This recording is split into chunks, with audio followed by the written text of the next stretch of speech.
Um, so just FYI.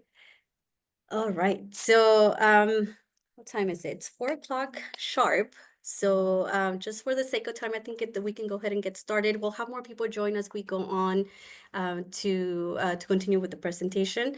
But I want to welcome everybody to a special session today. My name is Mayra Serna Gallegos, and I'm the Assistant Director to the International Students and Scholars Office here in Cal State Long Beach.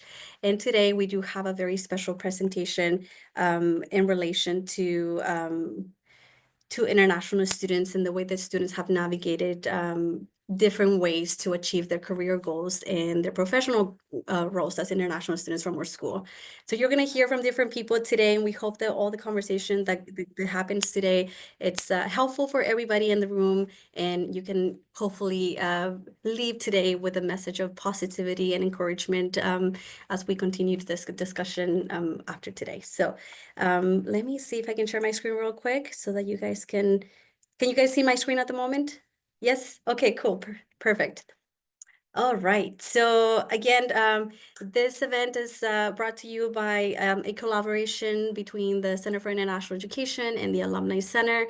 And as you guys know from your RSVPs, this event was supposed to happen in person, but for some logistic reasons, we had to move it to an online session. We're thankful for everybody to still make it to this session because, every last minute change can always affect the participation of any event, but we're thankful that everybody's still here. So thank you so much for that. All right. Also want to let you guys know that there's a lot more where this came from. So we are also sponsoring other events throughout this week and also throughout the whole month of March. This is only one of many events sponsored by the Week of Professional Development for International Students. And we're also participating in a bigger goal for the university, which is the Immigrant Heritage Month. So if you guys have the interest of just participating in other events similar to this one or different topics, just scan that QR code so you can find out more about those events. Very well. So a little background about, who we are and why we are here, especially me as an advisor in the CIE office. We're in Cal State Long Beach are helping international students from all over the world to get their degrees. Right now, as of today, we have about 2,000 students in our school who either graduated or about to get a degree from our university. Degree-seeking students, those are students who are right now enrolled full-time and planning to earn a degree from Cal State Long Beach. We have about 1,232 students. And then from that, we have a whole lot of students who are right now engaged in practical training, also known as OPT or STEM OPT. So almost half of our student population is right now in OPT and STEM OPT, which is good. It's a good sign, I will say, because it shows you guys as students that there is definitely the possibility for you to stay here after graduation to look for a job, even with the constraints of the economic volatility that we're seeing at the moment. So as of now, many of our students still choose to stay here to continue their career development and their professional goals in the U.S.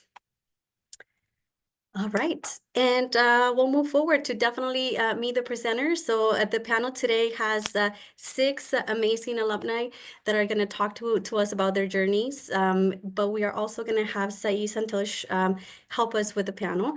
He is a former ASI commissioner to the International Student Affairs and ASI, so we are very thankful for his support. And then I'm going to lead the other side of the panel today as well. So again, welcome to everybody. So in the main screen, you are going to see the panelists. We have Christina Lang, Chelsea William, Piyush Yolakar, Vishaka Sanmore, Jessica Lee, and Mika Hayasaka. So all of them are here to just kind of share with us, and you'll hear from them a little bit more as we move forward. But right now, I just want to go ahead and acknowledge and make sure that we know who they are. So you will see them on the main screen in a little bit. I also want to thank Ilana from the Alumni Center that she's here, who helped us organize this whole event. Without her help, it wouldn't be possible. Very well. So that's features. So before we do that, let me go ahead and share the screen of the presenters so that you guys can see who they are as we continue to talk and share.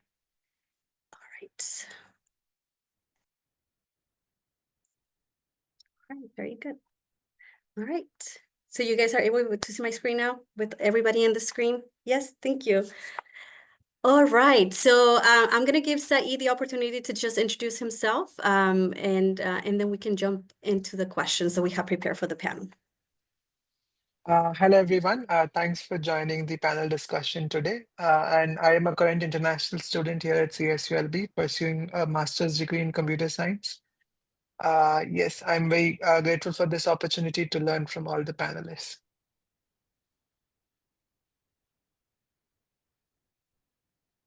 Thank you. All right, so we're gonna go ahead and get started with the first question.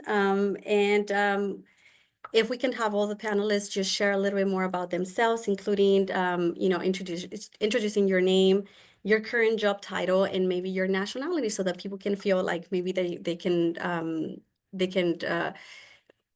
feel that they have maybe someone from their own country here in the panel today. So let's go with Christina. Christina, do you want to go ahead and get started with this question? Hi, everybody. My name is Christina Lang. I'm from Germany. So I came here 3 years ago to pursue my MBA in innovation entrepreneurship. And now I graduated last year in May with my MBA, and I started working for the Institute for Innovation and Entrepreneurship with Cal State Long Beach. So I work indirectly for the university. And we help students and community people all around Long Beach to start their own business. And yeah, I think I said everything right. Thank you, Christina. All right. Mika, do you want to go next? Sure. Hi, everyone. My name is Meika Hayasaka. I'm originally from Tokyo, Japan. I started MBA program here at Cal State Long Beach back in 2021 and graduated in 2023 May. And since I graduated, I started my journey with my H-1B visa sponsorship.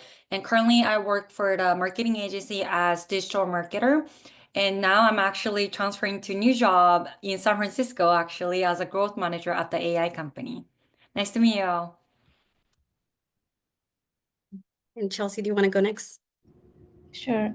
Hey everyone, my name is Chelsea. I'm originally from Mumbai, India. I came here in 2021 to pursue my Master's of Science in Computer Science degree, and I graduated in 2023 May. And since then, I've been working at Amazon as a software development engineer, and I work on their Ring doorbell backend product. So yeah, that's a little about me. Excited to be here. Thank you, Chelsea. We have Jessica. Hi everyone, I'm Jess. I'm originally from Canada, been in LA for 9 years. I did my undergrad and my graduate studies at Cal State Long Beach, focusing on the entertainment space, and I'm currently the house photographer at Rose Bowl Stadium, the brand new Intuit Dome, Crypto.com Arena, Peacock Theater, LA Live, and I do my own freelancing as well. I've worked events that are as big as the Grammys, Usher, Bruno Mars, Coldplay. If you can name them, I have probably either taken a photograph of them or worked with them.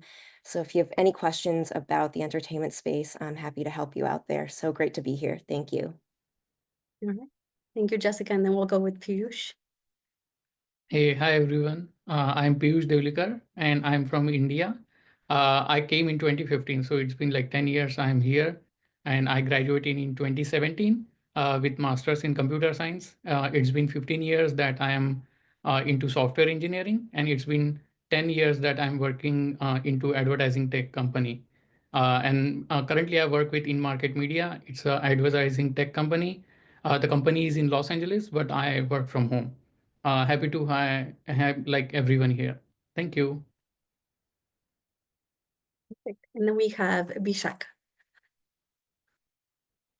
Hello everyone, my name is Vishaka. I'm from India, Mumbai again, and I'm a MSI student, Information System, but I'm a current student. I'll be graduating in 2025.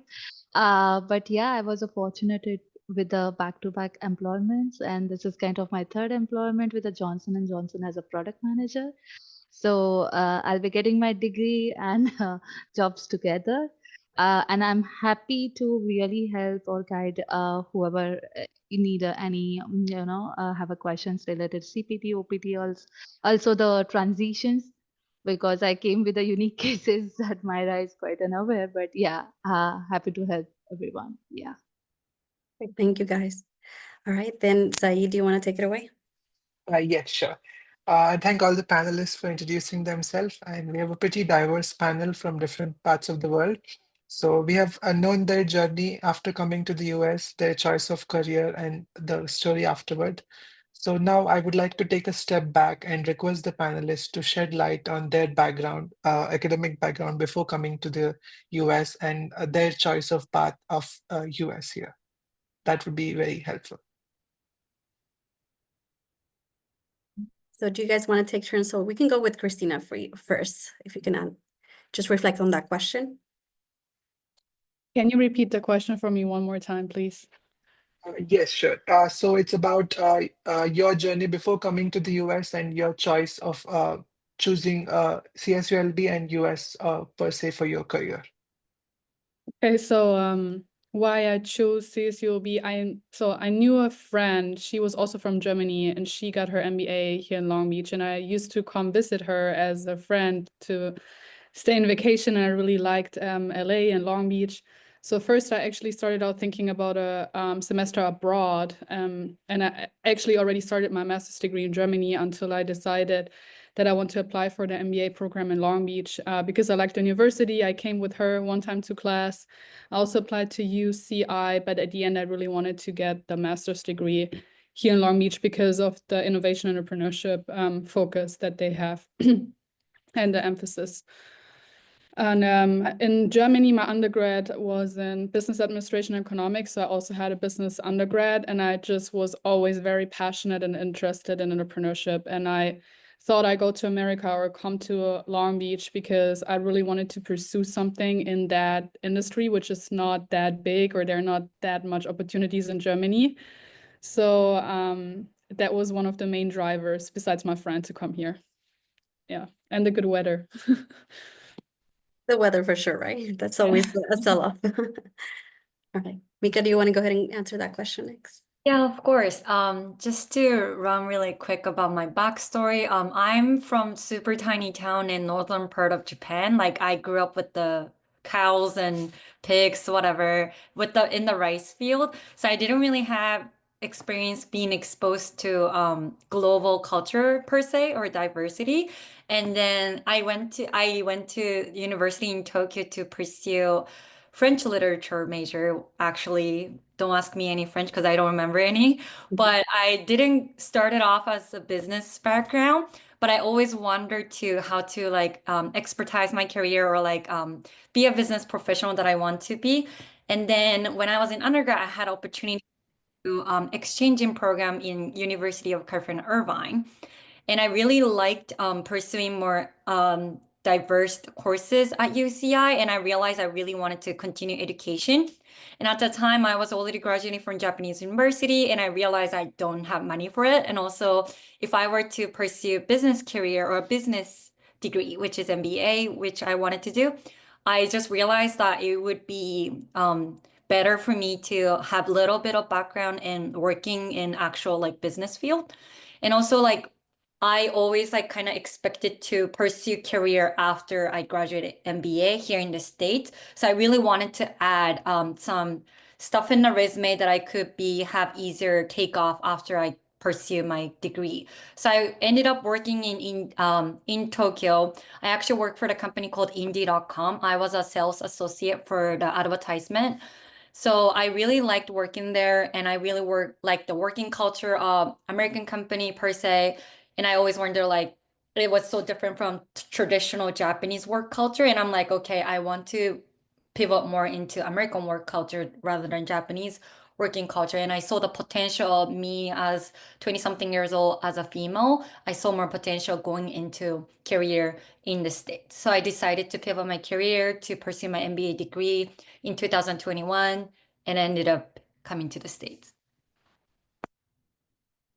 Fantastic. Thank you, Mika, for sharing that. And then we'll go with Chelsea and then Jessica. Sure.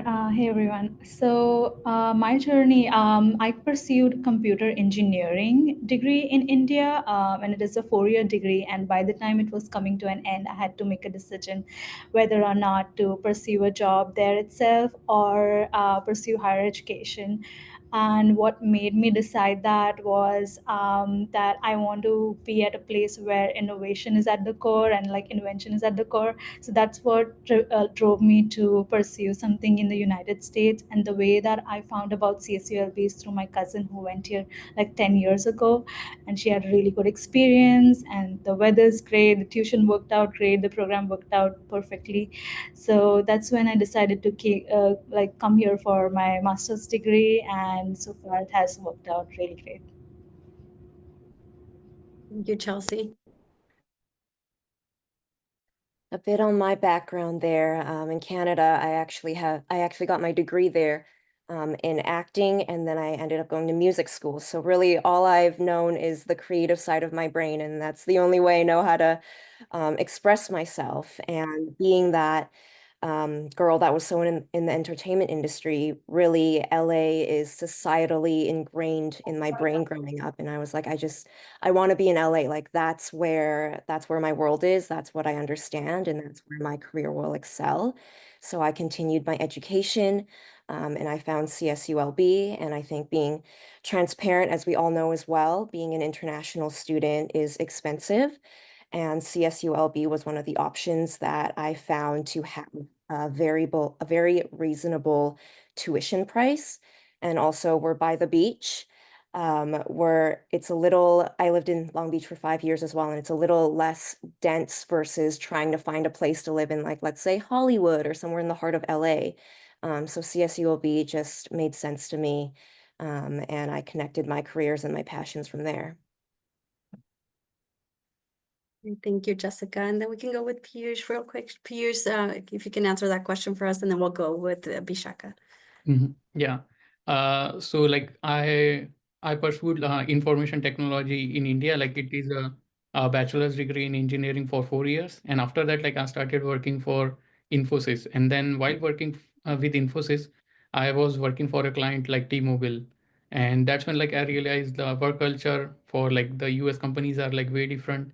It is better, and I wanted to like get into that culture. So that's why I decided, okay, like masters is the way to go. And when I looked for like the place I belong to, India, I wanted a weather something similar. I belong to a place called as Pune. So I came to know, okay, California and Los Angeles specifically would be the way. And then I decided Long Beach because Long Beach is not that small, and it is not that big that like similar to like downtown LA. So that's why I decided, okay, CSULB is the way to go. Then I applied, I got into master's program, and I always wanted to pursue like software engineering, computer science to be specific. So that's why I did that. And after like graduating also, I'm doing the same thing. So computer science, I think I can't do anything else other than that. Thank you, Piyush. And then Vishaka, if you can just give us a rundown of like why did you end up here in Long Beach with us? Yeah, sure, definitely. So, I come with a technical background. I'm a computer engineer bachelor's, but I transitioned to the business school. And the first semester, I enrolled with the ISA as a committee member. So, for me, I kind of worked with the International Student Association closely. Give me 1 second. Let me mute that person. Uh, Go ahead. okay, no problem. So yeah, that's how I actually, gotten close with all the ISA events, and that's how my thing worked in a CSULB.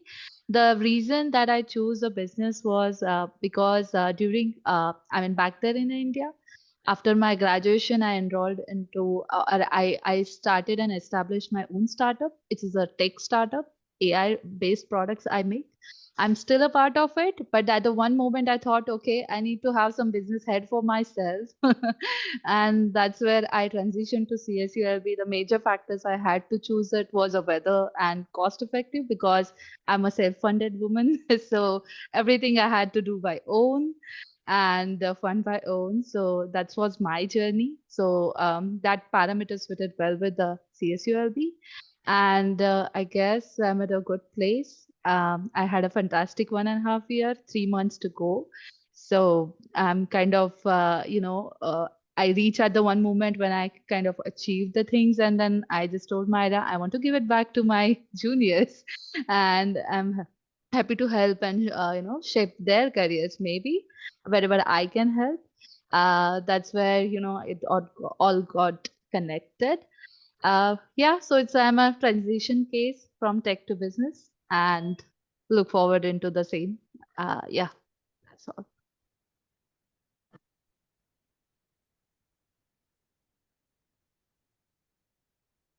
Thank you, Vishaka. So we'll go ahead and jump into our next question, which is a big question. So if you guys could share in a few sentences, what were the main educational or career goals that you had when you first came to the US? And what are those goals that you established for yourself? If you can describe one or two, that'll be great. So we'll go the same order as we've been doing it so far. Okay, so I start. Yes, you go first, Christina. Yeah. Okay, so I guess one overarching goal I always had, like since I moved here and before, was to do something in my career that I wake up for and I don't feel like I waste any time of my life doing something that's not meaningful to me personally, which looks for everybody differently, right? But to truly like follow at least 90% of what I'm passionate about. And it's also like a process of like finding out what you're passionate about, finding out what you're not passionate about is part of that too, right? So I think that was the main goal when I came here to really find a job, which I found with the institute, even as an MBA student while I was working as a student assistant while I got my MBA already for the institute, and I was internally wishing, oh, I wish I could just stay with them, and then it turned out like that, which was great. But even when I was looking for jobs outside, I was always making sure, not only, I know it's difficult as an international student, but just also always making sure, is this really a job that I also want to have? Not just does the company want me, does I also want the job and the company, and is this something the job that I like, at least 80-90%. And yeah, so that was my major goal when I came here. Yeah, and also to start a company, which I also did, and I'm in the right place to do. So these are pretty much my main goals: to be my own boss, to have be in entrepreneurship, be in a startup community. And I also know it's not for everybody, but these were my two main goals. Yeah. Well, I'm glad that you're reaching those goals, and we want to hear more about how you got there. So congratulations on being that person that you set yourself to be. So thank you for sharing that, Christina. So now we go with Mika. I guess one specific vague and kind of clear goal that I had was to get a job in the United States. I knew it was going to be so challenging because I just knew the job market itself is super competitive. I think it's one of the most competitive job market in the entire planet. Like all those like big tech company is in here in the States. All other successful brands and companies are from US. And I wanted to kind of challenge myself just to see how far I could go. And also the reason why I even have that goal to myself is that like since I had experience working in Japanese market, I feel like a lot of people could relate if you're from also Asian environment, but I just felt like the glass ceiling as a woman, as a professional that want to thrive in the career. I was salesperson. My department was 90% male dominated. All those important meetings, important like dinners, it's always the men that got invited to. Women always get to pour the sake or pour the beer, like all those like the housewife. That's the expectation that I was always projected, and I always wanted to challenge that as like, well, I get to do all those things that I promised myself to, or like I wanted to. So I guess me switching my career goal into thrive as a successful business person here in the state was kind of a promise that I made myself that like, let's see like if I got this or not. And I guess I was always empowered as a woman that like, oh, like I wanted to be a good representation to my community, that to show people or like younger generation that like I could be like her as well. Like, so it's not like astonishing, like I want to work at Google or like I want to work at Apple or anything, but thank you. Yeah, I just wanted to be the hope and light for, especially to my younger generation who's from my country, because I know that it's not the case over there at all still, and it's work in progress. And I wanted to be kind of like part of that work in progress, if that makes sense. Definitely. Yeah, that's a great goal, Mika, and I'm glad that you're reaching that so far. Like I said, we'll hear more about that in a little bit. So thank you for sharing. Chelsea, you go next. Yes, sure. Yeah, I think my two main goals was first independent, to become financially independent by myself. As I said, I just came here with no work experience, just like studying, and then yeah, I wanted to get financially independent as soon as possible. So that was something that I was striving for. And then the second, and I think what drives me is like growth in myself and my skills professionally. I wanted to work with the best minds on the most innovative projects in tech and have a great work-life balance. So I think those are the things that really drive me to where I am today. And I would say that whatever I did in my life was with this in mind. And as Mika said, being from like a really traditional background, like not a lot of women in tech and engineering, so that was one of my goals to inspire other girls to pursue this field. Yeah. Thank you. That's very inspiring. Thank you for sharing that, Chelsea. All right, Jessica. My goals took an interesting curveball. So when I moved down here, my goals was to work in the entertainment industry, but I thought I would be doing something in film, in front of the camera, on stage with music. But surprisingly, at the end of the first year when I moved here, I accidentally fell back in love with photography. And somehow I just had an eye for it. It was a hobby at the time, and I did a lot of landscape and street stuff. And somehow that fell in the right hands of an internship for a for a marketing job at Rose Bowl Stadium. And that kind of built my photography portfolio. And that's what launched me into doing photo full time now. So if you told me in high school that I'd be in LA doing photography, I would not believe you. And because of that, it's kind of cycled me back to the same world of I did want to work in music. I wanted to work with record labels and celebrities and all of that, but now I'm doing it in a way with photo and doing that for the biggest sports teams and the biggest names. So it's interesting how my goals came together there. Yeah, definitely. All right, so I hope there's a lot of people here who are interested in entertainment because we're in the right place, like you said, and I believe they can learn a lot from you. So thank you for sharing that. Piyush, you're up. Mm-hmm. Yeah, so the reason like I came here or like what I wanted to do is like figure out what exactly in software engineering, which industry or which domain I want to work for. So that is something I wanted to figure out. And second thing that I wanted to do is like I wanted to have like my own company that is established in US. So I'm able to like figure out like both the things. I am currently like working in edtech and I think I wanted to do that. And then second thing, that my company that I work or like I help building is also in ad tech and education tech. So, but yeah, there are a lot of more like as I get into it, I think now I started having like more things that I want to achieve. But I think like I can share that later. Okay, thank you, Piyush. And then we have Ishaka. What is your greatest goal if you were to be able to summarize it in a few sentences? Oh, yeah, sure. I mean, for 2025, it was very straight. Get your degree and get the job settled. But the one thing I'm aspiring and I'm in transition to settle it down that I am working on establishing my first ever US based startup in San Francisco, and that is targeted Q1 2026. And one of the way I'm looking at it to at least employ 10 from CSULB, uh, be the interns or be the co-ops or a full time. That's my vision for right now. Um, I'm in a transition, so I hope it all goes the way I have planned. But yeah, that's my one of the goal beside my professional life of having a 9 to 5 job.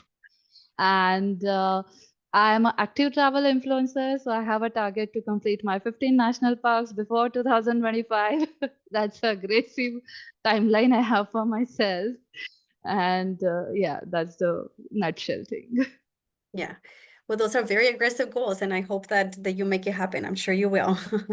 All of you guys, I think, are a great example of what it means to have a goal and really go for it. And that's really what we want to hear. And hopefully the students who are here today get that from you as well. And they don't lose the hope that things can definitely get better. All right. So Sai, Yeah. you're up. It's very inspiring to hear from all of the panelists their goals. It's very amazing whether it's to break the glass ceiling, the financial independence, or doing great in tech. But as an international student, all these goals meet with challenges and a lot of questions. We might have encountered the question, do you need sponsorship now or in the future? Thousands of times before we reach that goal. So I would like to ask all the panelists, how did your F1 visa status uh, shape your career path or your goals? It's a very broad question. You could throw light on your on-campus work, either volunteering, STEM OPT, or any other practical experience which you had on campus. So the platform is open for the answers. Yeah.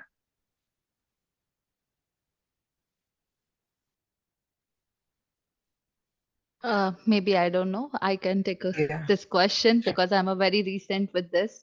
So the one thing I observe with the now in a 2025 market is keep a tab on your timeline when you are supposed to do the CPT, when you are supposed to do the OPT, when you have to give a clarity to employer for sure. That's the one way.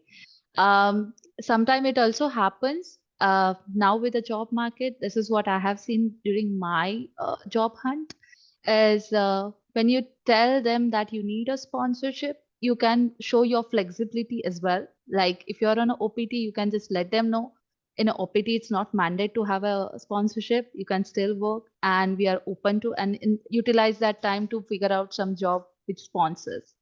Right. So that was my strategy, and that kind of worked out for me.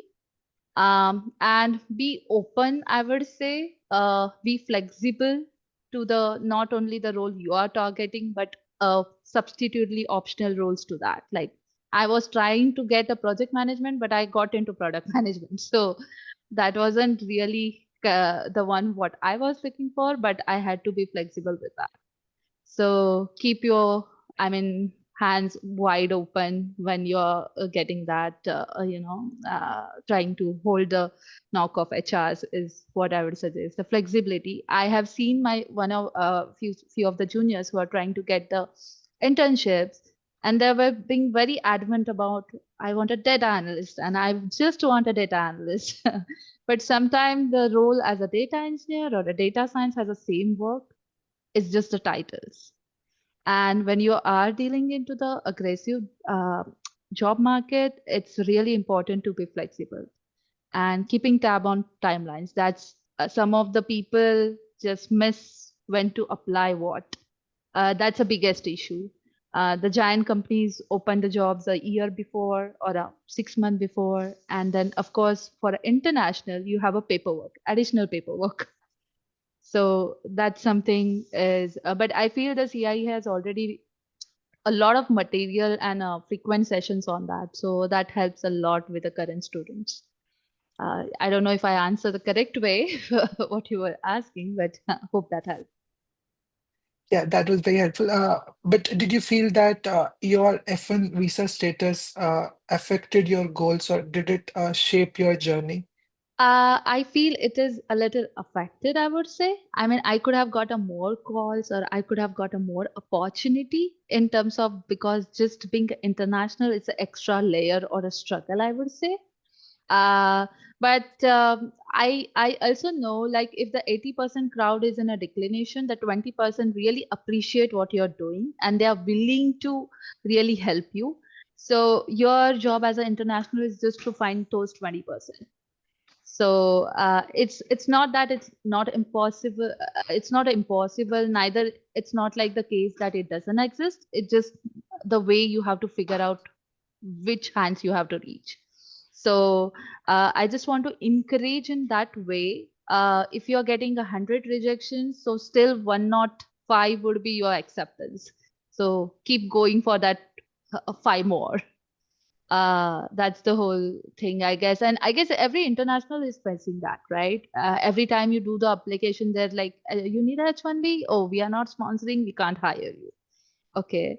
So I have my strategy that I directly, I mean, I reach out to hiring managers saying, see, I am flexible. You check my performance and then you decide. Okay. When I know I have a buffer, then I try to do that. If I don't have a buffer, you are on a STEM OPT, you are already on H1B, then yeah, that is a different thing.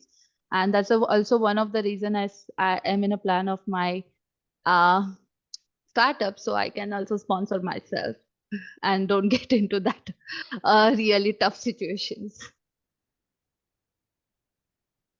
Yeah.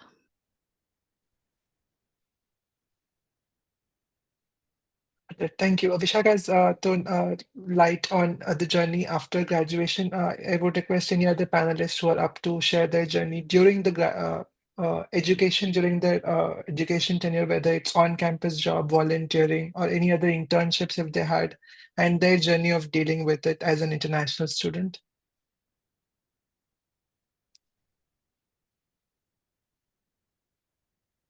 Oh, is it a question for me?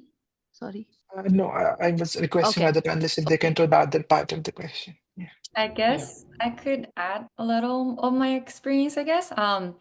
As I mentioned, I had already experience built up before my MBA at Cal State Long Beach. So I guess I was blessed to have more opportunity that I was kind of so like for example, like I think everybody here knows that F1 student only have certain opportunities when it comes to the part-time or intern opportunities. And like the CPT, as you know, Vishaka mentioned that CPT is an option, but you also have to have criteria for the CPT position that you're applying for. It has to align with your education, it has to align with your background, whatnot. So it's not like you can do whatever job that you want to do as an intern with the CPT. So I guess I was already building up my experience in marketing field, which was the career that I wanted to pursue beforehand. So I was blessed with the opportunity that I was able to get the intern when I was in the program. And I continued working for the tech company at that time for over 10 months when I was still pursuing my education. So like juggling job and also like full-time student was a lot, but I knew that that was something that I had to um, do it for me to have better opportunity when I'm like getting out of the door after I graduate. And once I'm not international student anymore, I'm now labeled as immigrants. And those international student struggles and headache is gonna become real life problem as being an immigrant in this country. And that was not easy. I think everybody could agree. And I was kind of, if I could go back time, tell myself in the past that I was like, okay, you think if that's easy, it's not. Like, it's really not. And finding job sounds like a basic human rights. I feel like it was so unfair to me in the beginning that I had to beg people to hire me, even with this degrees and experience. And I'm like, why don't you want me? But at the same time, accepting the fact that I'm from different background and I have to consistently work 10 times harder than the other domestic student was the first steps to me that I'm like, okay, I guess I can't do anything about it. So I guess I gotta admit it and accept it and then know that I always have to put 150% work and effort when everybody else could just do 100%. I think that my shift of the mindset really helped me to get the foot in the door and I was able to take off my career. I don't know if that answered the question. Sorry. Yes, it did. Thank you so much for sharing that. We would request another panelist to share anything if they would want to.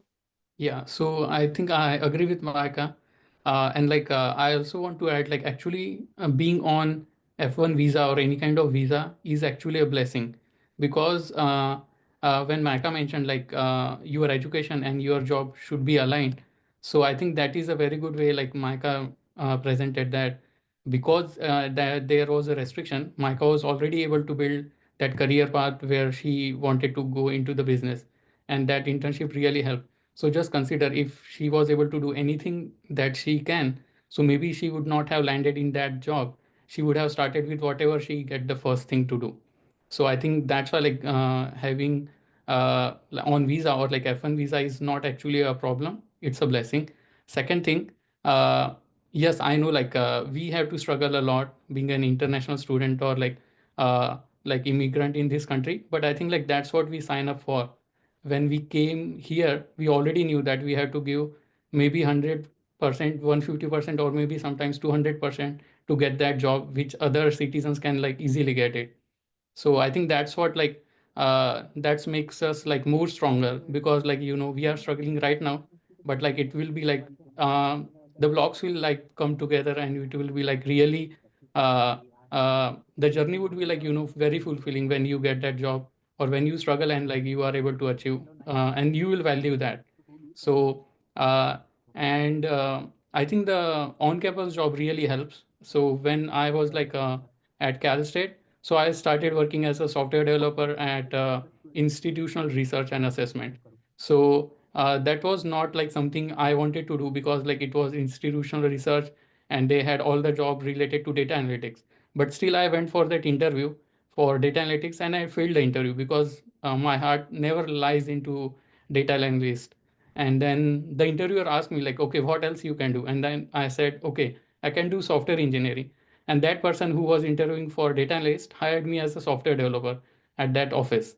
So that's why like I think Vishaka mentioned like just start with like whatever you get, like don't stick to it, like just go for that interview. It might happen that okay, that would be the best decision of your life. So yeah, I think, yeah, maybe someone else can answer.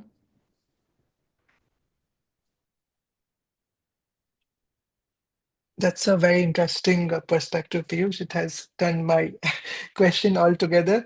Thank you so much. And whether it's a flexibility, as Vishaka shared, or taking it as an opportunity instead of challenge, or focusing, like Nika said, it would be very helpful as an F1 student. Now, I would request Myra to maybe go over to the next question. Sure.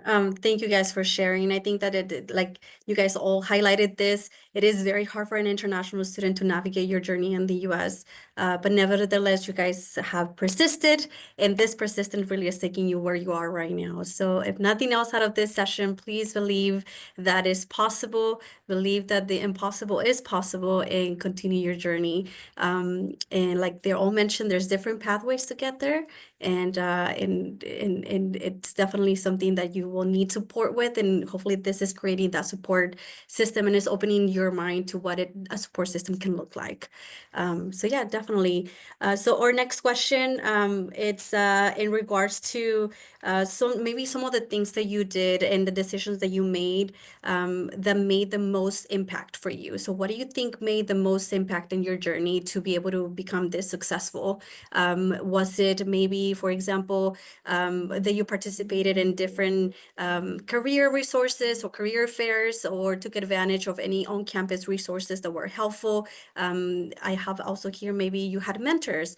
What are those support systems that you utilize to really get to the point that you are right now? If you can share, and we can go around. If you guys have an answer, go ahead and answer, and hopefully everybody has something to share about that. Yeah, I can go first with that. I think the biggest thing that, or one of the biggest things that's really assisted me to where my career is now, is networking. For every industry that you're in, yes, it's a big industry, but it's also a small industry. You never know who you're going to meet may have an opportunity for you, or you never know if that's going to be your coworker, your supervisor, your boss one day. They're all going to end up somewhere, and you will too. And with how you show up for yourself, how hard you work, what you put out there, they will see that. There's been so many times where I'm at a gig and someone else from another production company, another talent artist, they see me working and they go, "Whoa, I like how zoned in she is. I like how she's working there. Let me talk to her. I want her to work on some projects." And just as simple as that, you're connected with someone else to to help you reach further to where you want to be in your career. And where I'm at right now with being house photo for all these venues never had a title that they put out there of, hey, we're hiring a house photographer. All of these positions have been made for me. So these never existed before. I started at Rose Bowl and Crypto Arena with their marketing team and doing social media and marketing. And thankfully, doing media work with camera kind of goes into marketing these days. But they really leaned on me with that talent. And as years passed and as the times were right, they were able to make that position for me and transition me into house photographer. So once again, the best advice I have is to continue networking, say hi to every person, even if it's in the elevator. Make yourself feel like it's the first day. Hi, my name is Jess. I'm so nice to meet you. It's so nice to meet you. I believe we haven't met yet. I'm the blah, blah, blah. It's nice to meet you. What do you do here? And you're going to pass them in halls. You're going to pass them at other events. They might pass your name on to someone. So treat everyone like it's your first day and make your network grow. Anyone else wants to add to that? That's a powerful message for sure. Anyone else have any other secrets that maybe they use in their journey? Yeah, I I can- think, sorry. sorry, go ahead. I can agree with Jessica, and I also wanted to add one thing onto it is also build relationships with the people, because a lot of people, how I perceived networking first was like, oh, I just have to go to all these networking events, but I was somewhat confused about what I really want or where I really want to go into. First, I wanted to go into HR. I know I'm a people person, but I somewhat knew my skills, but I didn't know really what position would I be good in or whatever. So it's like networking is good, but it's also good to really focus on like authentic like relationships. Like what are people that you share the values? What are people you see that you kind of like, oh, I get along with them, and then build relationships with them, like genuinely, like not like on like a fake way for you, because people can feel that, right? It's like when I'm on networking events and I feel people being desperate and they just want to introduce themselves because they want to have an opportunity. It's a different energy than if you're looking for somebody that has shared values or works in an industry that you're interested in, and just be yourself. Like you don't have to like pretend anything about like, everything. You can, what I started doing, I was very openly about transparent. Like, I don't really know if I want to go into HR or marketing. I was even discussing it with my back then boss that now hired me full-time, right? So I was very transparent about who I am and what I'm interested in, and just very authentic in that way. And I think that is something that people can, they can feel that difference from you and they're going to trust you more. And I think in like a very competitive market right now, it's like trust, you want to do business. Like I can speak from my own experience. You want to hire people, you want to do business with people that you can trust and that you can see somewhat eye to eye, right? So I think that is something that I would, Jessica said, I 100% agree with, and I would put that on top of it. It's like, once you found some people, like, lean into it, like lean into building those relationships, especially as an international, like don't focus on knowing everybody, just focus on like a handful of people that you truly admire, that you want to learn from, that you want to continue build that relationship with. And I think that's something that brought me where I'm at today, like for the most part, is really my relationships and people referring me to other people that they have close relationships to because they trust me. So I just wanted to add that onto it. I'm going to piggyback off Christina there too. Those are amazing points as well. And that made me think of, by keeping those networks, yeah, don't just go up to someone and be like, oh, that's the senior manager of this. That's what I want to work there. So let me try to schmooze my way in. There's a different way of going at it of, hey, I'm really interested in what you're doing. This is my passion. Do you have an hour of your time and I can take you out for coffee? And that creates that genuine connection and takes you away from whatever business setting you were at. And another great piece of advice that I was told as well is always surround yourself with people that are better than you, and you're always going to keep growing and learning.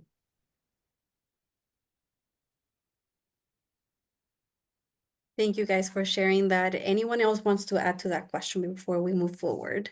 Yeah, I think one thing I want to mention that I know like CSULB hosts like a lot of job fairs.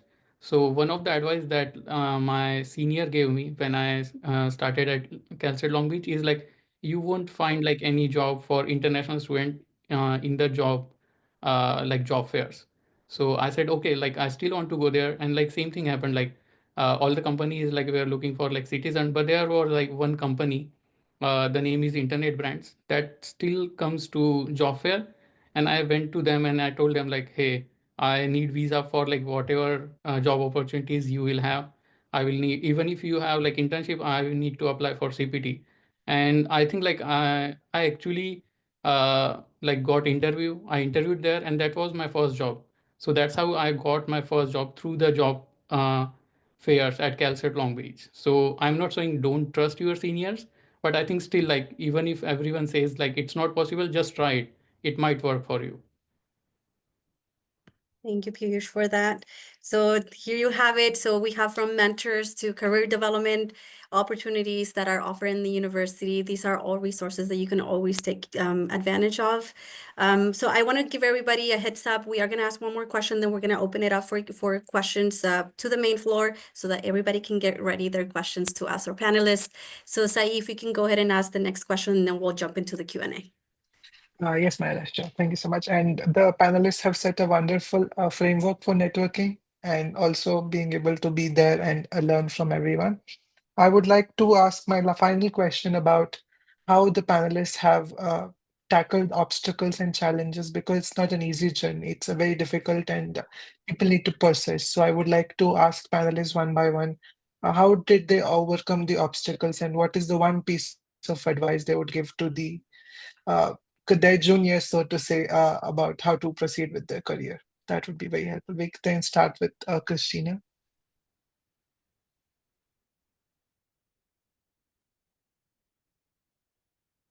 Can you recall the question one more time? Yes, sure. What are the obstacles you have faced, and what is the one piece of advice would you give your juniors to overcome those obstacles? I think the biggest obstacle as an international student, like, yes, the job market is hard, but I think for me personally, it was always like dealing with that uncertainty in the future. Like, it's just different as if I would be in Germany looking for a job, I wouldn't have too much to worry about. I could always fall back living in the basement of my parents' house or whatever. But if you're not, getting to that goal over here, I think that was my, that uncertainty of what's going to happen if I don't get ABC. I think that was the most stressful thing for me personally. And I think what helped me through my whole journey, because at the end, if you're stressed about all that, like, it's going to take away from your energy that you can put into like building those authentic relationships, applying for jobs, right? Enhancing your skills, getting a mentor, or making informational interviews with people that you're interested in. And I think what really helped me was to make peace with the worst case scenario. Really, like, maybe it sounds counterproductive, like it doesn't mean I don't believe in myself to achieve that goal, but it also took that goal off of the pedestal of like, okay, if it's not going to work out, what is the worst case scenario for me to go forward? If it's not going to work out, worst case scenario, I'm going back to Germany. I probably stay with my parents for a while. I have to look for a job in Germany. I'm gonna be alive, I'm gonna be okay. So that was kind of like what I kept in my head. And so I could turn that uncertainty off, and I could really focus on a moment. What do I want to get done? What do I want to focus on this week? What do I want to focus on this month, right? To keep like that timeline and to be present and to really have your weekly goals, your monthly goals, so you not get caught up in the stress when you think about that uncertainty in the future. It's like this big thing. So that was my personal biggest obstacle, I would say. I guess I could go next. I 100% agree with Christina. That was also my challenges and obstacle. And I guess if I would kind of personalize it to how my journey was, the easy example that one of the biggest obstacle I've ever entered in my entire life was to get H1B. As Christina said, I was always in the uncertainty. I was always crying and worried about what's gonna happen 30 days later, or like half a year later, like what happened if I graduate and all those that. And I'm the type of person who always like to plan. I'm a plan freak and control freak, which kind of got me so depressed being an international student because you cannot control a lot of things as an international student. That was a life lesson that I had to learn being in this journey. And for example, I was doing like long-term internship with this tech company, and they were already offering me full-time position after my graduation. So they were willing to sign me up for the H-1B lottery happening in March 2023 back then. And I was like, okay, I'm gonna have at least one more lottery chance for me to win the H-1B. At least I could bet on like more chances, whatever. And then that offer went up to the air suddenly, like a month before that lottery deadline, because they didn't do financially well. And that happens a lot in tech field. I think a lot of people can agree that people are getting laid off, and if you're under H-1B, you have to find another job in 90 days, and it's impossible. All those like uncertainty scared me a lot. And I was like, okay, what am I gonna do? Like I don't have plan anymore. My plan was a plan, but not anymore. And I'm like, let me just do whatever I could. And I'm like, just take that a day by day. And somehow my current manager found me on LinkedIn and messaged me on LinkedIn. I took a job interview and I got the job, and they were also ready to move forward with me for the H-1B lottery right away, which I thought it was impossible. As Myra said, I kind of made impossible possible, because I was like, okay, I'm gonna have to give up on this lottery this year. I'm gonna have to do next year, which was gonna be my first and last chance of signing up for the lottery. I was thinking all those like scenario and calculating all those, but I was like, oh shoot, like this happened out of nowhere, out of expectation, and now I got the job and I signed up for the lottery and I won the lottery, which was also unexpected. Thank you so much. Um, well, yes, I guess my message was kind of like, do not give up. It's so cliche, but it is so true that as long as you don't give up, something would fall into you and everything is gonna fall into the place that it's supposed to. And that's kind of like me as a control freak had to learn in a hard way that like, okay, at the end of the day, everything is gonna happen for a reason. And if I meant to stay here in the States and pursue my career here, then it would. If I wasn't meant to be for that, and I'm just gonna go back home and, as Christina said, I'm just gonna live my happy life with my parents and back home, whatever. Like that's not the worst case scenario, right? So I guess like accepting that and make a peace with it, and just know that all you can do is just do your best every single day, and that's just gonna lead you somewhere.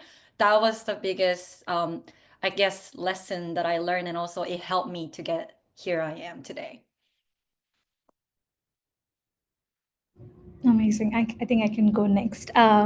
So similar to others, I think one of my biggest obstacle that I faced was right on my day of graduation. I received a call that the job offer that I had is going to be delayed by 6 months, and I had already applied for my OPT, and my clock was starting soon. So at that point, I did not know what to do. I had not been applying prior to that.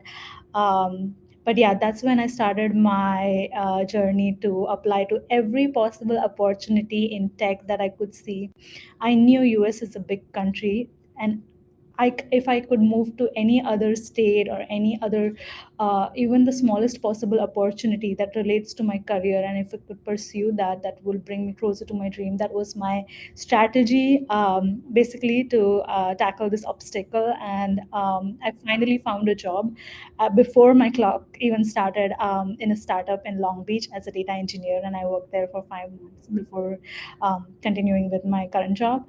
And what advice I would give everyone is the flexibility, similar to what was shared before.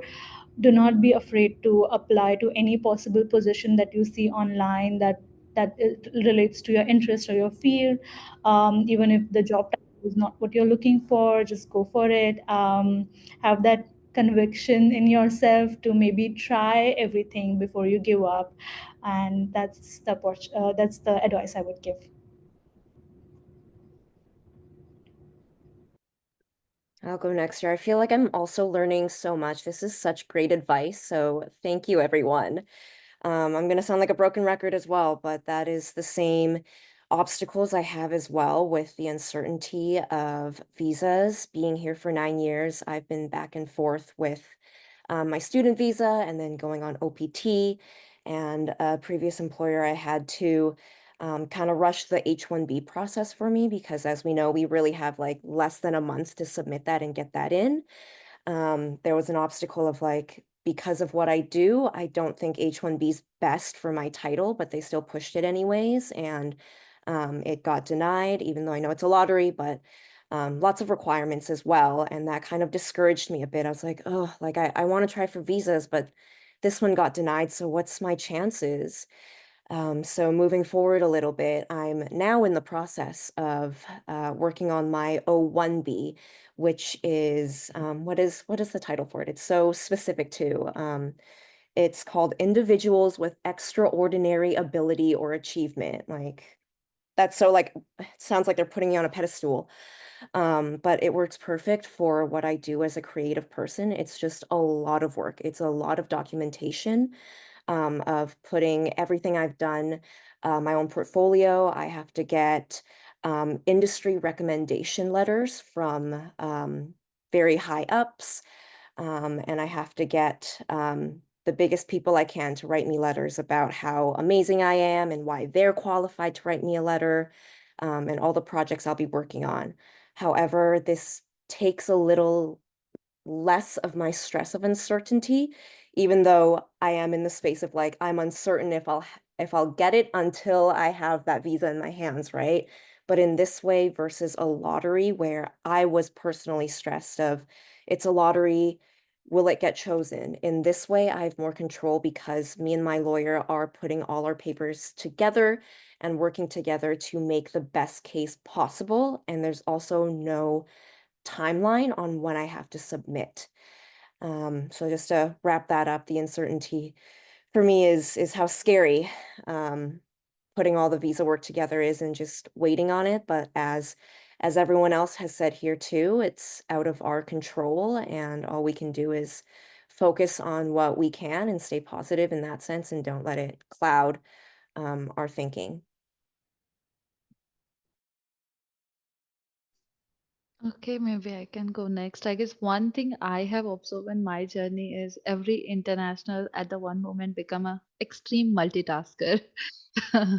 Yeah, holding the job applications, you're doing the office, you're doing the college, you're doing the home chores and everything, and you have to be focused in almost everything.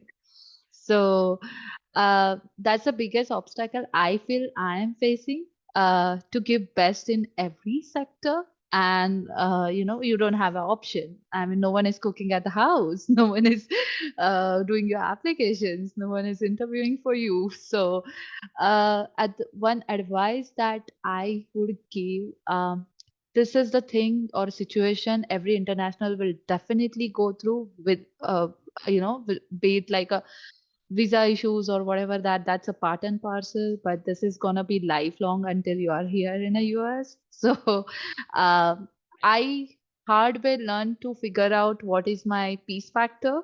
So now and then Sunday is just my Sunday. I'm not doing any work on that day, and I'm going out. I'm giving me a nature trait or something. And by the Monday, then I'm really focused toward what I'm supposed to do. So the message I want to deliver is whether you have a very stringent timeline, break is needed, no matter in what. Once you have that 2 hours or 3 hours or one day break, you really able to focus more in all that multi threads, um, which you can't really avoid. You have to do it, but you don't want to do any mistake because it's a visa thing, right? So that's the one advice I have for all, because that worked for me, I guess. Frequent breaks when is needed, and there is no exception for it. And another thing is, you always have a guidance surrounding with you, be it your college, your seniors, or I guess a lot of people I have seen, they are not vocal uh, about asking a help, or maybe they are not knowing who are the correct person. So actually, no one knows who is the correct person to ask question. It's just you have to knock the door and ask the question, and then you figure out if was a correct person or not. So that's the one thing I learned hard way through my journey until now. But yeah, I mean, there are really great people on a panel already who have been in this journey more than me, and they have a different individual experience. But I'm kind of laying up between still student and will be still into the other side of a table. So that's what I feel I am going through and has helped me. Yeah. Yeah, I think like, yeah, one advice everyone gave and I really liked is that the worst case that can happen is like we'll go back, stay with our parents. So still not that bad. But yeah, one thing I agree like Vishaka, I have bugged like Myra a lot of time during my stay at like Calcett Long Beach. Maybe like every week I have to like go and see Myra. One reason was like I used to work like just in same building, so I used to cross paths with a lot of her, like lot of time with her.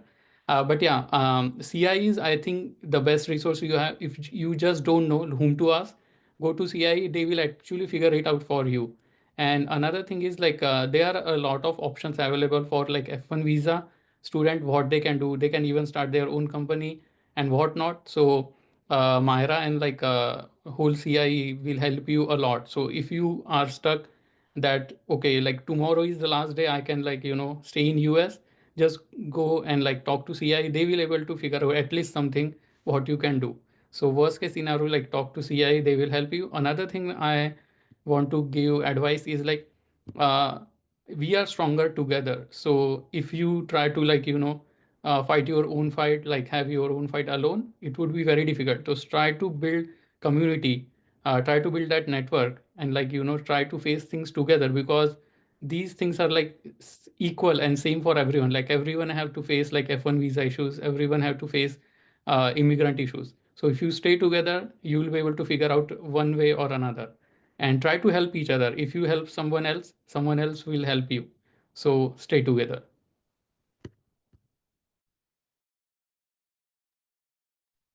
Thank you, guys. I think that was a beautiful way to close the main questions that we had for you. A lot to break down here, but we're gonna allow now the audience to ask you guys questions if you guys don't mind. So anyone in the audience right now, if you have any burning questions, now is the time. You can raise your little icon, little hand to ask your question, and you also have the chat to ask your questions. So we'll open it up the floor right now to let that happen. Again, thank you all so much for your honesty in all of these questions. I think that moments like this are needed so that you guys, as alumni, can really share that information with the new students and the current students, so that they know, like I said before, that life is possible and the possibilities are endless. You just have to keep at it and have that perseverance in your life. So any questions, anyone? I think that there was one submitted before. Somebody had asked in the chat whether you guys can talk about whether you guys apply for OPT, or any one of you guys is right now specifically doing OPT. So anyone wants to kind of answer to that?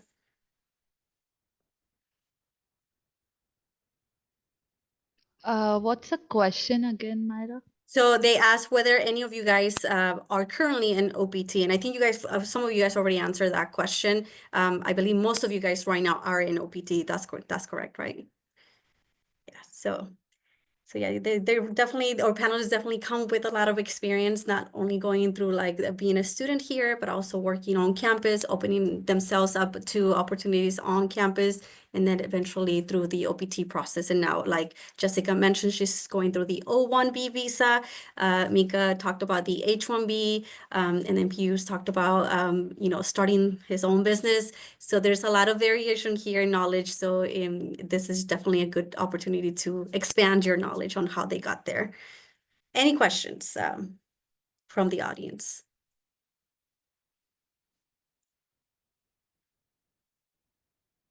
Let's see, we have Albert. Albert, go ahead and unmute yourself. All right, thank you. Thank you to everybody for speaking. I think it's nice to know that I am not alone. So, my question is, one of the speakers mentioned that if you have like an OPT, you don't need a visa sponsorship, because what is happening is I'm trying to get an interview for the summer, but the question that says if you need to be like, if you require now in the future to have a visa sponsor, I'm not sure how to answer that, depending on if I need a visa or not for the OPT. Yeah. Anyone wants to So answer to that? Yeah. Just to yeah, clarify, so so The question, I guess, if I could clarify, Oliver, is what kind of answer do you give when they're asking you whether you need a sponsorship or not, right? When you're applying for jobs. Yeah, and specifically for the internship for this summer.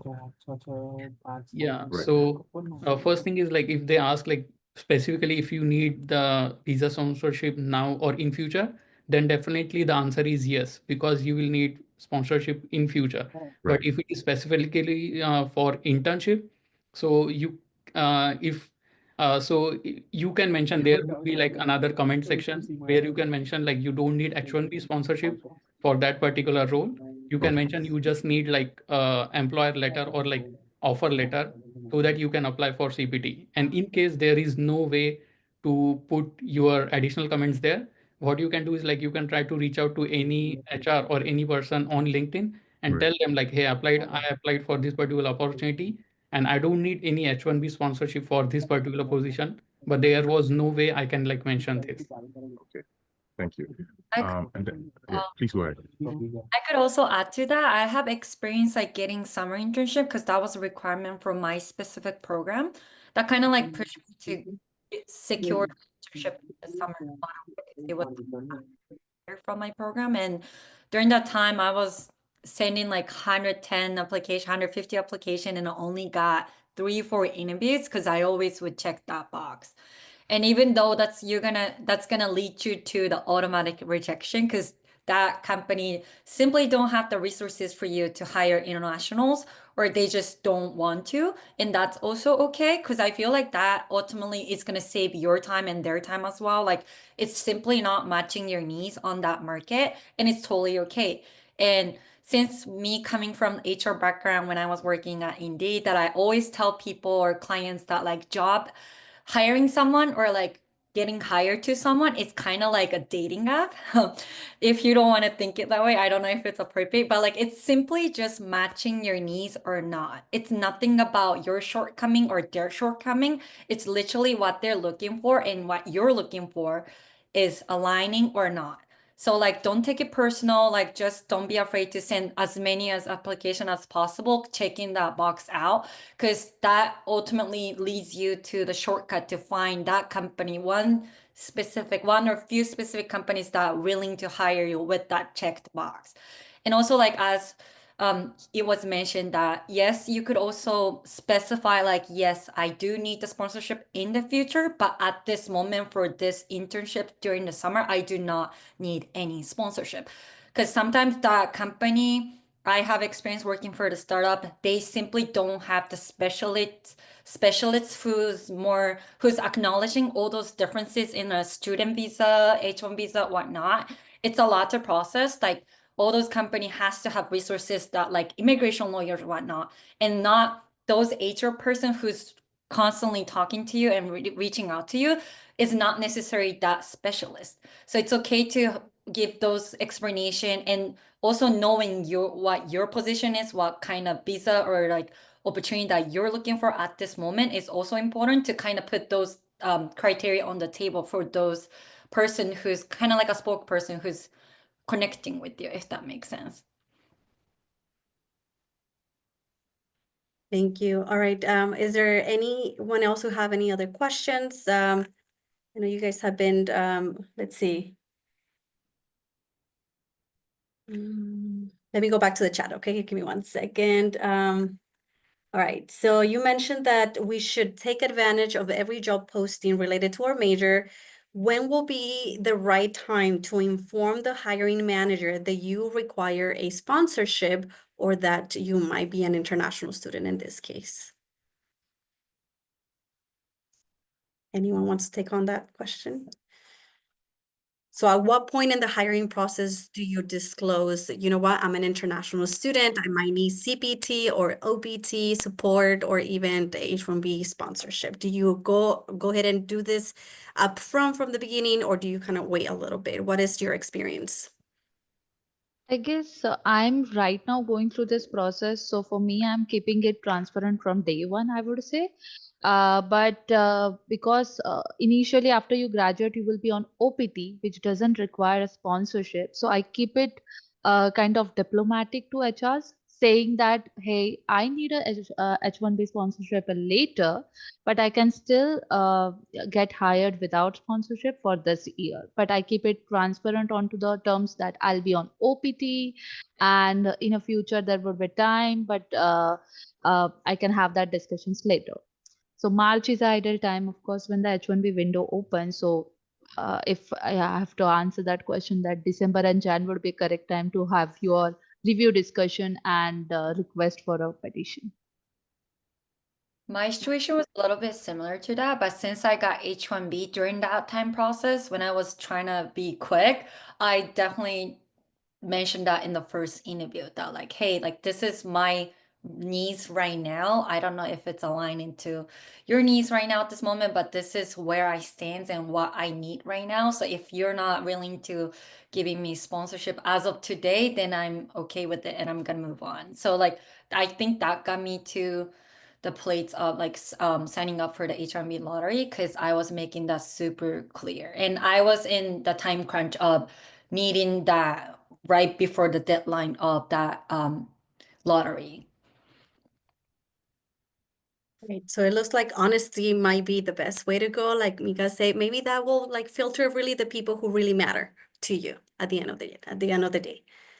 All right. Any other questions? Let me see if there's another one here in the chat.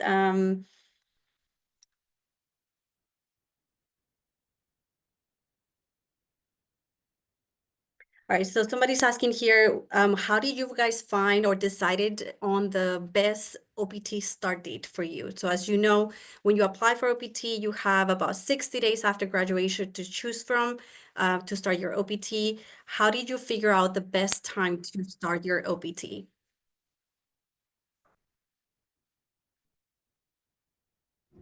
Yeah, I can answer that question. So for me, because I had a job offer in hand and it had like a start date mentioned, I chose a date close to that. But if that were not the case, I would go with the furthest possible date in the 60-day window. So that gives me room to search for any opportunities that might come across. So yeah, that's the way I would go for it. Okay, thank you, Chelsea, for answering to that question. Anyone else have anything else to add to that or any other additional questions? You guys are very quiet. Don't be quiet. This is your one chance to I want to add like another perspective.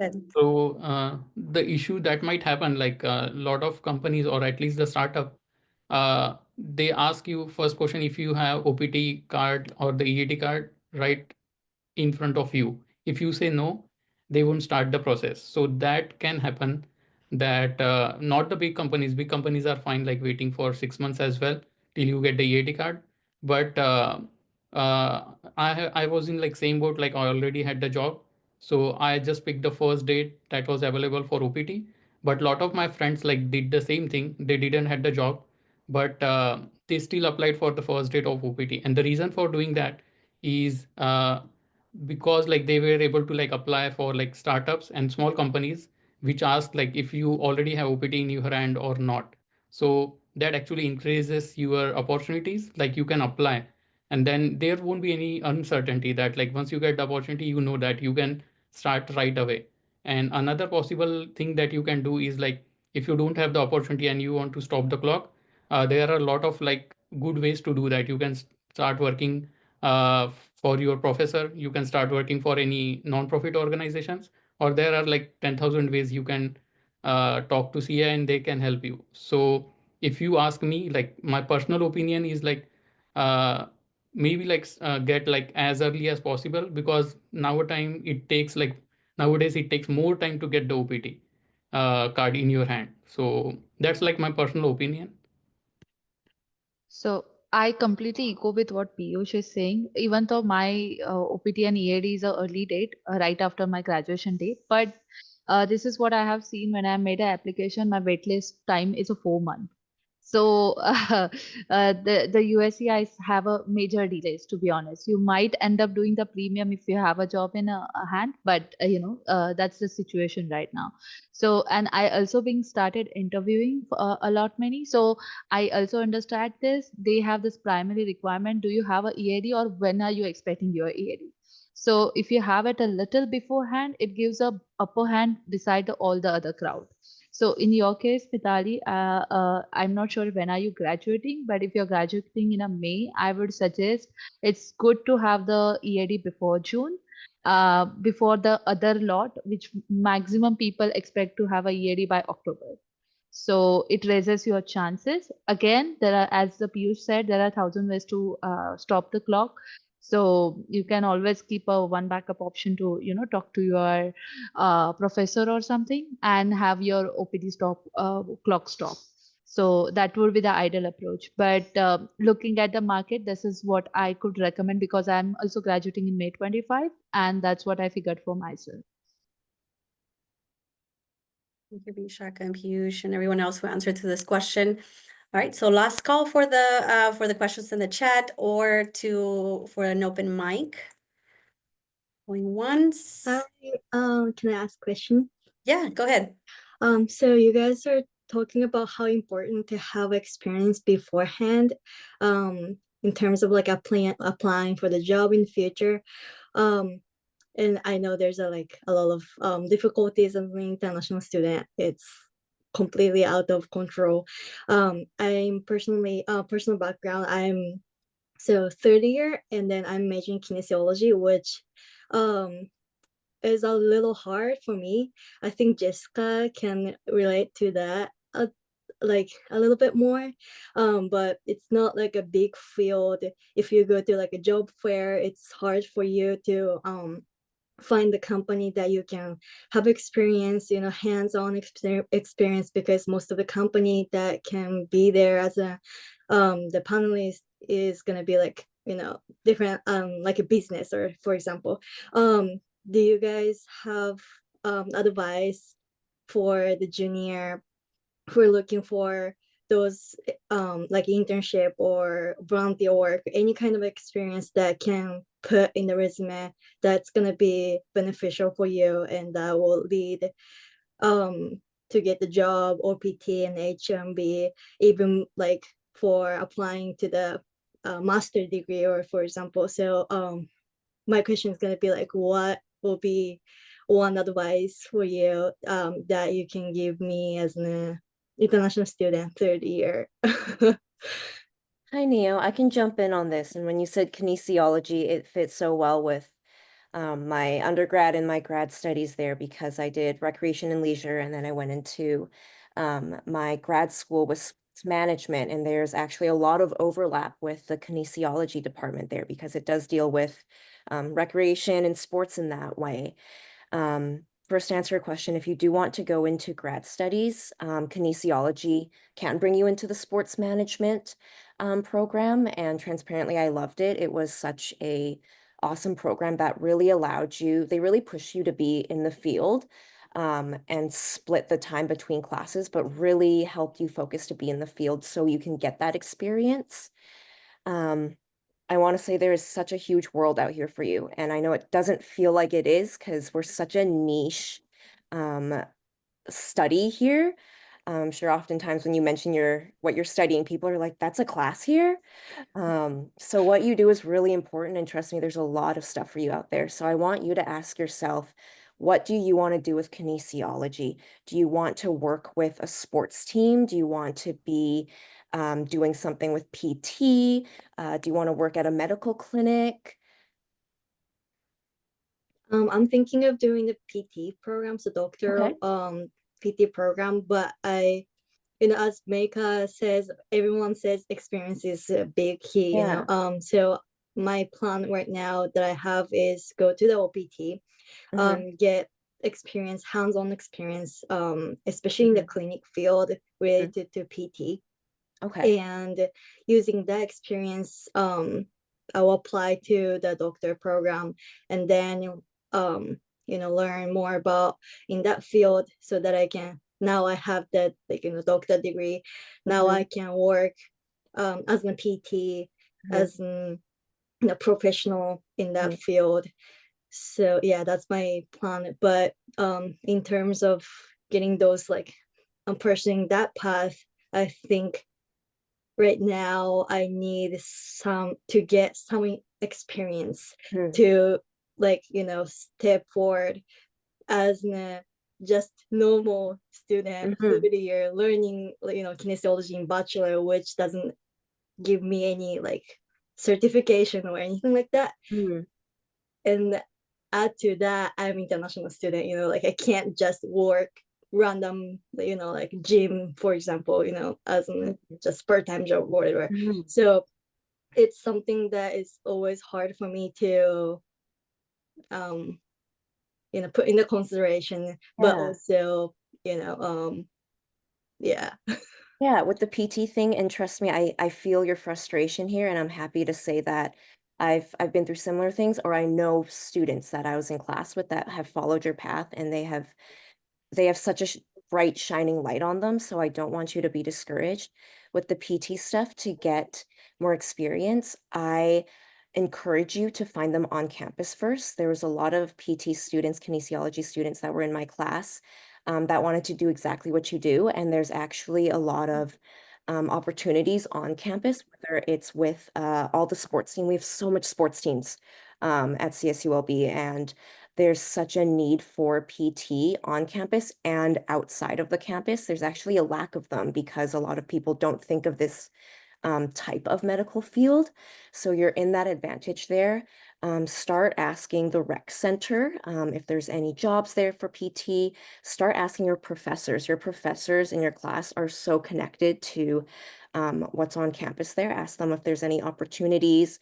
Go connect with the sports teams as well. And I believe instead of like emailing each sports team, there should be like a overall email you can reach out to just for the sports portion for the school. So reach out to that and use your advantage right now that you're a student. So when you look for opportunities outside, and I'll touch on that as well. I know you mentioned you can't, there's that difficulty of we can't work off campus. But use that opportunity as a student, whether it's volunteering or finding a job, that you're a student. A lot of the times what I've experienced is if you're a regular adult trying to find a job or just you want to shadow someone for the day, they kind of reject that more. But when you say, I'm a student, I'm learning, I would love to shadow you, they open that door for you and they allow you in. As for working off campus, where you are in your kinesiology classes, I'm not sure if you have an internship. Maybe in the fourth year you do. If not, when you go into your graduate studies, every semester that you have, they require you to have an internship actually. And that's the great part where that allows you to go off campus and finally do stuff in your field and go with whatever companies or teams that you want to be with or have experience with as well. I know I blabbed a bit there. I hope that kind of answered your question, but just keep reaching out to your network, and I'm super hopeful for your future. Yeah, I also want to add on that to kind of like quickly. I just wanted to you all to remind that like it's I guess like getting H1B or getting OPT just sounds like a right path and like only path, but it really isn't. Like you might take a detour. Let's say, for example, like Jessica's case, she's seeking something else as like a visa option, like who might be here, like who has different options for visa other than H1B. There's so many other resources. Like getting H1B is not the only way out.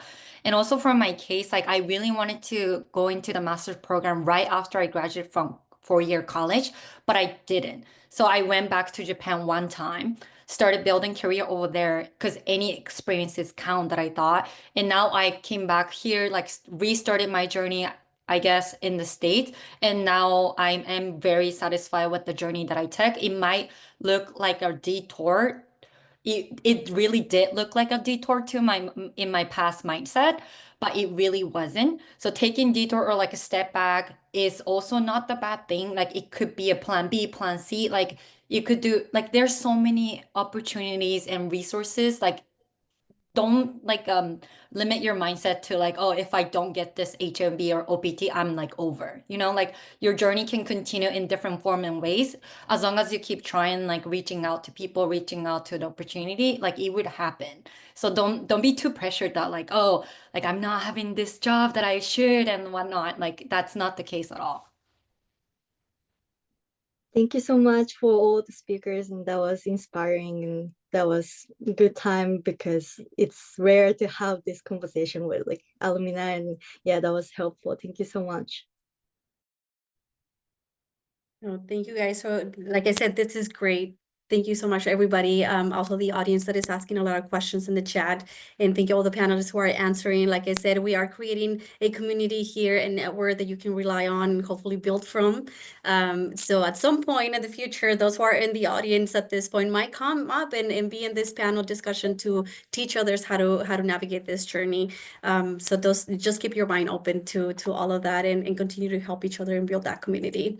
All right, so what I want to do next, since I don't see a lot of other different questions in the chat, I think there's one from Preach regarding how to be a coach and how to navigate being a coach. Maybe Jessica, if you can look at that and see if you can answer that question later on at this point. But I wanted to share with everybody before you guys start kind of checking out from the presentation, just share that we are collecting your responses to this presentation. So I'm going to share my screen just one more time. And let me know if you see it, if you don't mind, just to make sure that you have dropped your email so that we can share the presentation with you and also share your opinion about what we can do better to continue to bring conversations like this to the table. So scan that QR code, let us know what you think about this presentation and what other things you want to see as a current student. We'll love to hear from you. So take a moment to do that.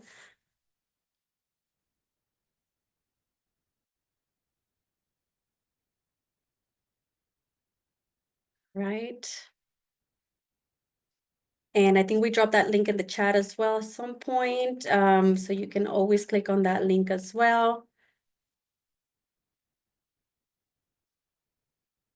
And then I do have one more request from everybody in the room today. So if you don't mind, just drop down in the chat something that you learned today. Maybe a quick message or a takeaway message that you're taking from the session today. We'll love to hear and have everybody see like what is the one thing that you're walking away with from this presentation. So don't be shy, just share an idea or a word or something that you're taking away from this presentation today. And this question is for everybody, the presenters and also the audience in the room. And Myra, whenever ready, I read that question about the coaching. So once everyone's done, I'm happy to help answer that best as I can. Okay, thank you. All right, so if you guys see in the chat, we're seeing some answers. So you learned that you're not alone. That is so true. Remember, you're not alone.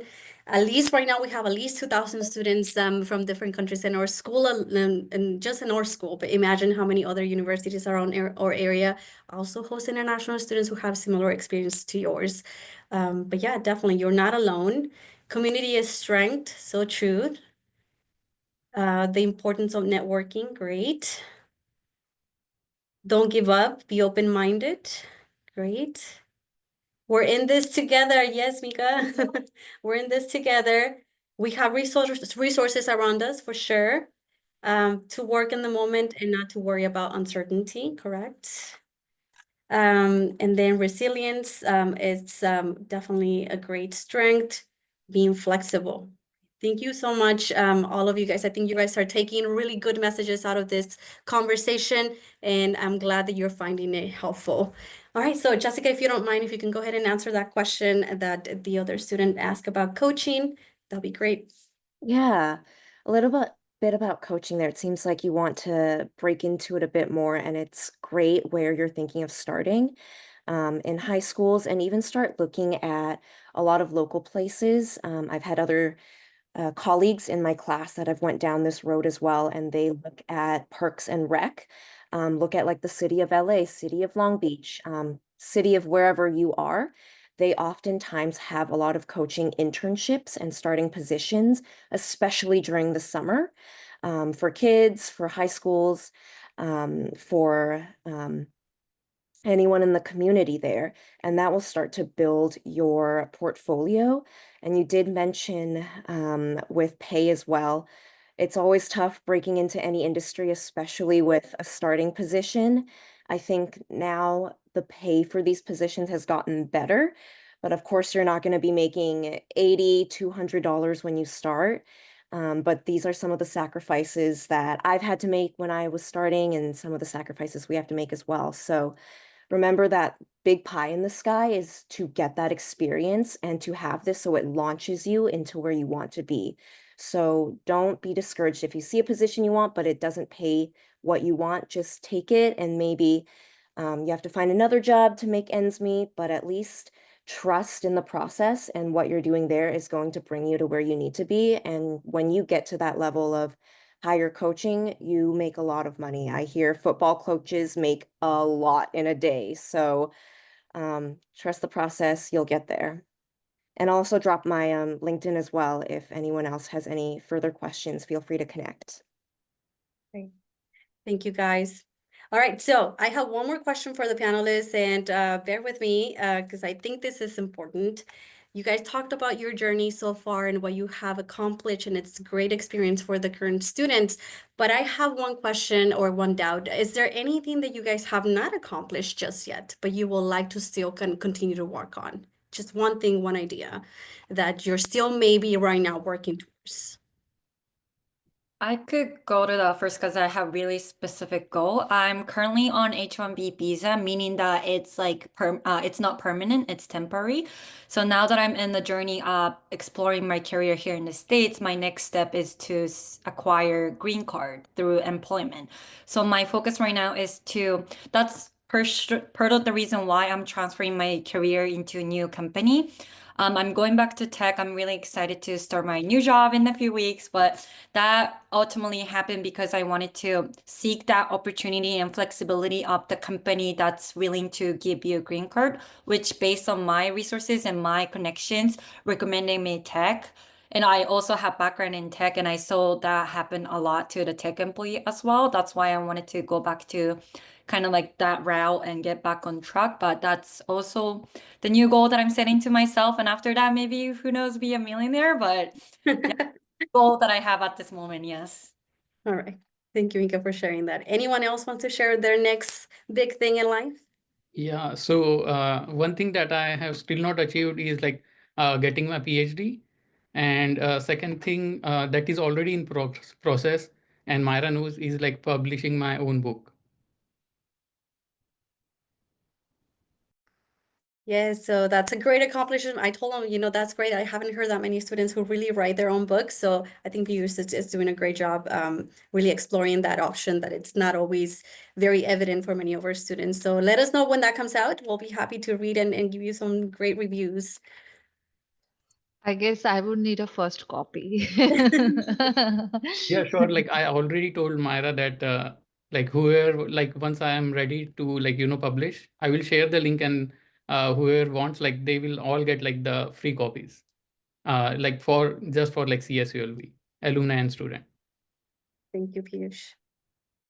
All right, that sounds great. Anyone else wants to share their next thing in life? The next big goal in life, Chelsea? Yeah, similar to what everybody shared, my next goal is to work on my O1A and possibly EB1A visa.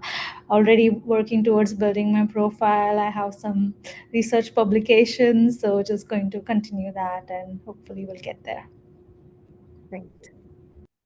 I guess it's same for me. I'm also targeting the O1 and I'm kind of building my profile towards it. But I have a biggest milestone of establishing my startup. So yeah, that's going along.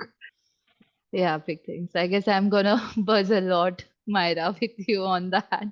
Hey, But as long as yeah. I'm here, I'm happy to be bothered by you guys. And it's not a problem at all, for sure. Call me anytime. Yeah. All right. Anyone else wants to share? Career-wise, once again, I'm not trying to name drop, but it's like I've done so many crazy things that I never thought where my life would be. So I feel like that dream that I wanted has already happened, but I'm still like, but what's the next thing? How do I keep growing this? And I think career-wise, next, I would love to go on tour with an artist that I love. One, like you get to travel the world, but also literally get to be on stage with someone you admire. Visa-wise, in the same boat with the others as well.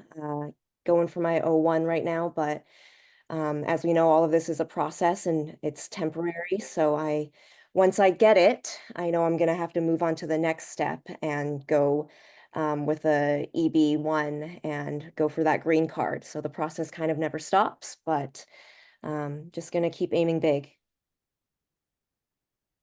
Yeah, just keep swimming like Nemo, the Nemo movie says, right? Just keep moving, never give up. All right. Christina, do you want to add anything to that? What is next in your life?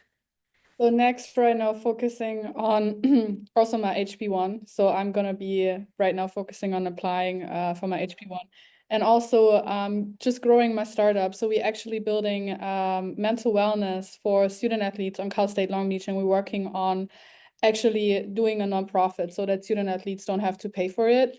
So if anybody knows a student athlete or also students that are just interested in mental wellness, that's something we're gonna do. We have our first event and then in 2 weeks, so we're planning everything right now.